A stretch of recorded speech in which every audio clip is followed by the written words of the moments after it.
FSU campus yesterday. Our goal is to be transparent, informative, and respectful to those impacted, while also protecting patient privacy. I want to take a moment to thank the first responders, law enforcement, and emergency personnel whose swift actions helped save lives. Our emergency room and trauma team are the very best, and their dedication to this community is really without equal. It's just one example. In the last 24 hours, we've had so many additional physicians, nurses, and other healthcare workers not on shift come in to volunteer their time to make sure that all our patients are getting the best possible care. Joining me today are key members of our medical team who have been directly involved in the response efforts. They'll share updates on patient conditions, they'll explain the medical protocols we have followed, and answer questions as appropriate. But first I want to invite Dr. Richard McCullough, President of FSU, to make a few brief remarks. Dr. McCullough.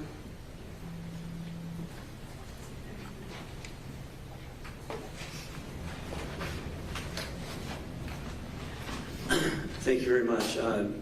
From the bottom of my heart, I just wanted to express our gratitude to the healthcare professionals who took care of our students who were shot and injured, and we just appreciate it so much.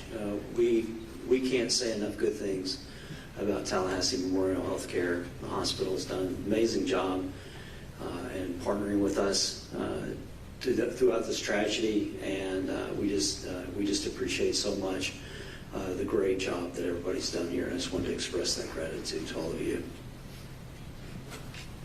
Dr. Brett Howard, I think, will start us off. Yes, so my name is Brett Howard. I'm one of the trauma and general surgeons here at Tallahassee Memorial Hospital.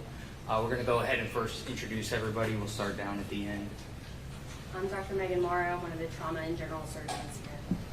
I'm Matthew Turkso, trauma and general surgery. I'm Pat Pennington. I'm one of the general surgeons and trauma surgeons. Melissa Amundsen, maxillofacial trauma. Joey Gerard, general surgery. Matthew Ramser, trauma and general surgery. Jared Robertson, colorectal and general surgery. Shelby Blank, general surgery and breast surgery. Tracy Graham, emergency medicine. So shortly before noon yesterday, we were notified of a event occurring on FSU campus. At that time, ER, surgery, and OR leadership, as well as our administration, responded to our emergency department and prepared to receive patients. Shortly thereafter, we began receiving patients. Those were gunshot wounds to extremities, chest, abdomen, all in rather stable condition. We activated certain resources that we have. This is unfortunately things that we train for, although do not expect to occur, but we were prepared and activated certain resources. We in total received 6 patients. All 6 were in stable condition upon arrival.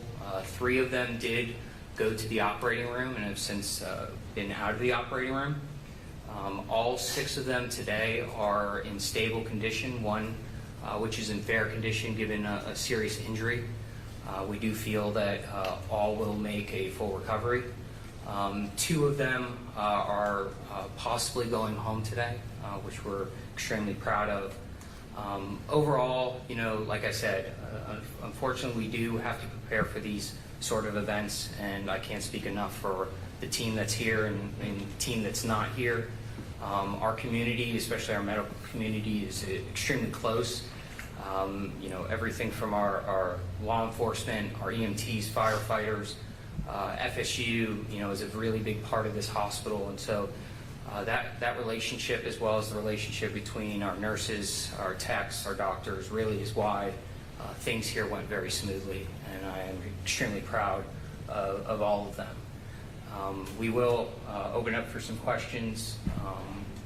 Otherwise, that's it. I had a question. Marcus, yes, knows of the news station. In your line of business, time is everything. Can you talk about the work of the EMS responders getting patients to you quickly, and then can you, in any sort of way, lay out what happens when you receive a sort of kind of, I don't know if you're going to call it a mass incident, but some sort of influx of patients from one area, how that works? Yes, we have systems in place, so we are communicating right away with law enforcement and EMS. The biggest part of this is you don't know how many patients you're going to receive. So we are prepared to activate as many resources as we need. That's why you see so many surgeons up here today, because they all came immediately to help. We have a trauma surgeon that mostly does breast surgery now. We have a trauma surgeon that does mostly colorectal, but they all responded.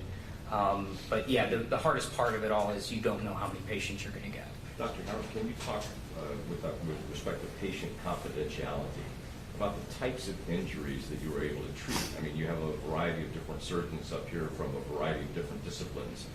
So what kind of injuries were you faced with? Yeah, so Dr. Ramsey, if you want to give a little more detail on that. We faced injuries that involve the torso and extremities, some of which require surgery, some of which can be managed without surgery. The response was very fast, and the patients were relatively stable, so we were able to successfully treat all of the injuries, which involved abdominal surgical procedures and also facial surgery.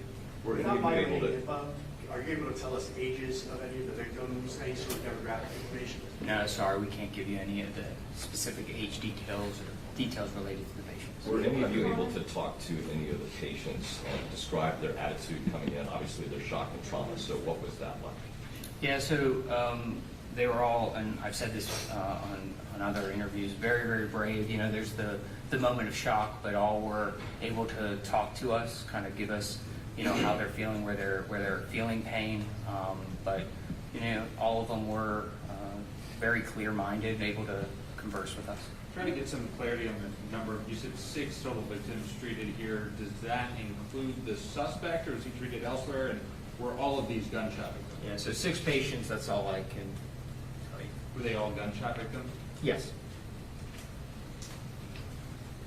Doctor, can you clarify when you say fair and stable, is one worse than the other at this time? So one we'll say is fair, mostly because of some of the symptoms related to the seriousness of their injury, but still should make a full recovery.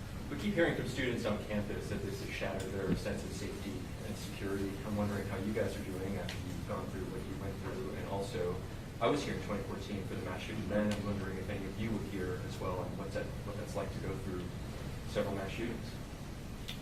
Dr. Blank?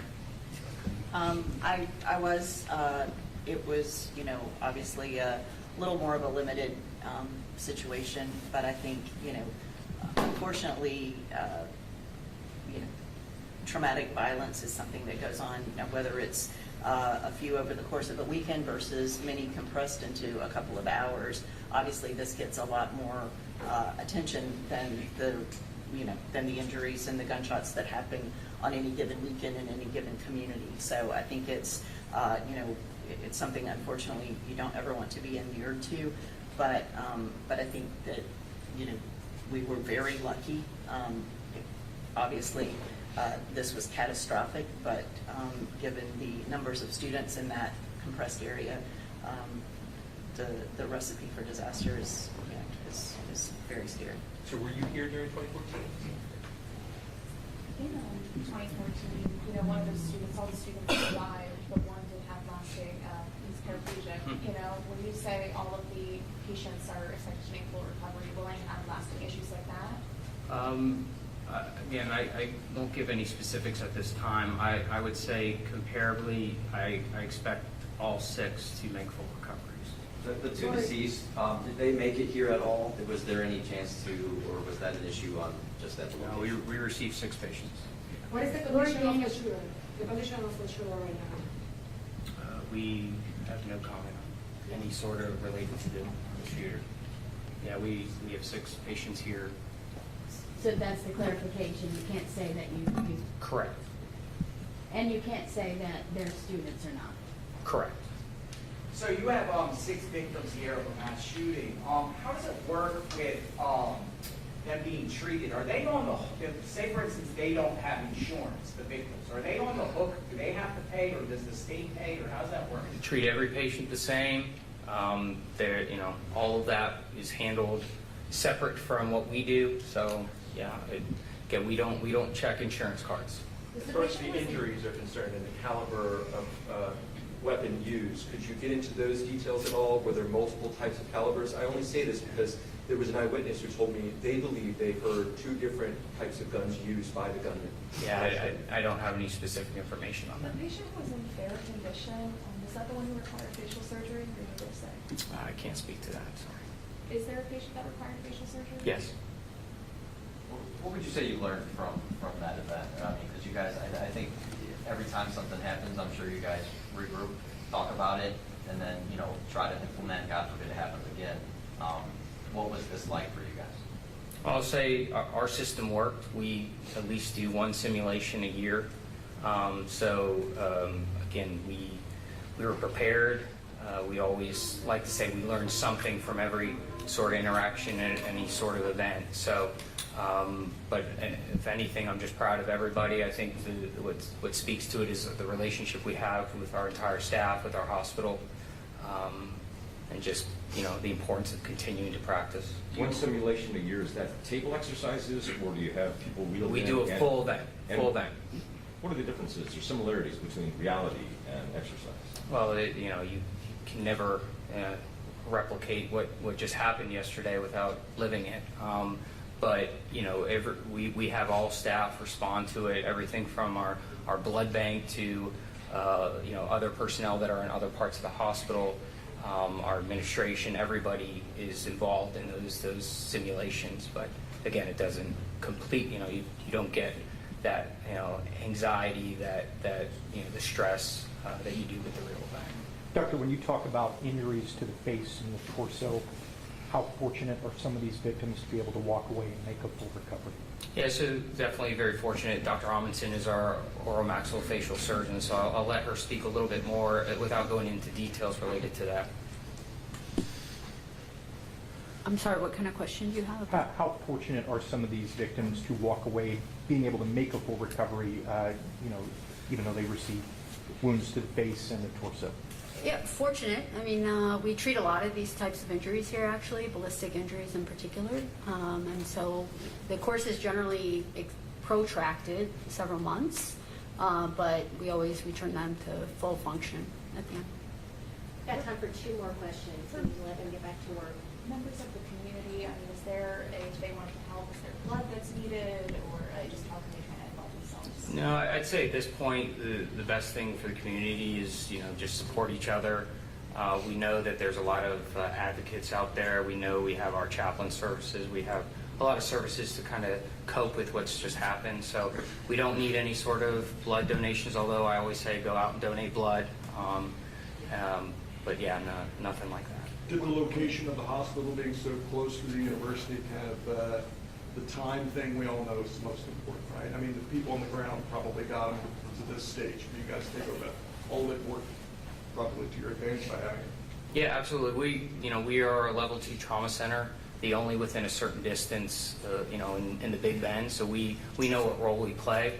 Thankfully, we are towards the center of Tallahassee, very close to the university. So it definitely helps in situations like this. Dr. Howard, excuse me just a minute. Dr. Howard, can we let everybody go down the line and see if there's anything we've left out that needs to be provided and kind of instruction before we finish?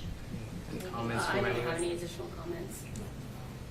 What is the cause of death of people that pass away? The one? Oh, we have no information on any of that yet. I just have a last timeline question. When would you say things were under control, or what sort of phrase would you use for that, from getting the first patient until things were? Within an hour. We had at least 2 patients in the operating room within an hour. We talk about time from patient arrival to getting CT scans. That was within an hour. So you talk about 6 patients, that's impressive. Was there a victim treated for non-gunshot wounds? Not that I'm aware of. Doctor, you talked about how fortunate some of these victims were. Could centimeters have made a difference for any of them? Yeah, of course. Yeah, gunshot wounds, it can be a matter of inches or centimeters. Obviously, this comes as there have been conversations about the hospital's future. Elise Brown, Tallahassee Democrat, so local reporter, we've been involved in these conversations. I want to know if at all, how does this moment kind of factor into that discussion?